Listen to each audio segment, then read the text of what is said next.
একদিন নিখোঁজ থাকার পর মৃতদেহ উদ্ধার এক শিশুর। শুক্রবার সকাল থেকেই নিখোঁজ থাকার পর সতীর চাঁদনী চক শ্মশান ঘাটে নদী থেকে রহমত শেখে নামে 7 বছরের শিশুর মৃতদেহ উদ্ধার করা হয় বাড়ি সুতি থানার বাজিতপুর পঞ্চায়েতের পুরাপাড়া কলোনি গ্রামে।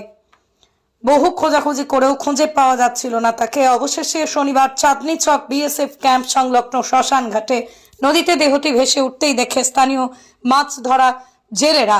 সেই সময় স্থানীয়রা ডিঙি নৌকায় উদ্ধার করে ডাঙায় নিয়ে আসে। খবর দেওয়া হয় সুতি থানায়। খবর পেয়ে ঘটনাস্থলে পৌঁছয় সুতি থানার পুলিশ। মৃতদেহ উদ্ধার করে ময়নাতদন্তের জন্য পাঠায় পুলিশ। ছোট শিশু মৃত্যুতে শোকাচ্ছন্ন পরিবার। ওই কালকে 10টার থেকে খুঁজাখুঁজি করছে। তো গর্ত গেলছিল, তো গর্ততে বলে 2টা টাকা পড়ে পেয়েছিল। দিয়ে শুনছি কি দোকান গেলছিল, দিয়ে দোকান থেকে আবার শুনছি যে বলে নদীতে যে ওইখানে ধরাধরি করছে সব দুবার।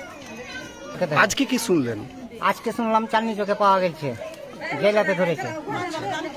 মাছ ধরার সময় মাছ ধরার সময় ওইখানে তার পেয়েছে। মৃতদেহ মানে ভেসে ওঠে।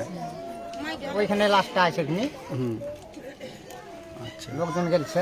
আপনার নাম? আমার নাম ইসরাফুল শেখ, আপনার কে হয় ওটা? আমার ভাতিজা।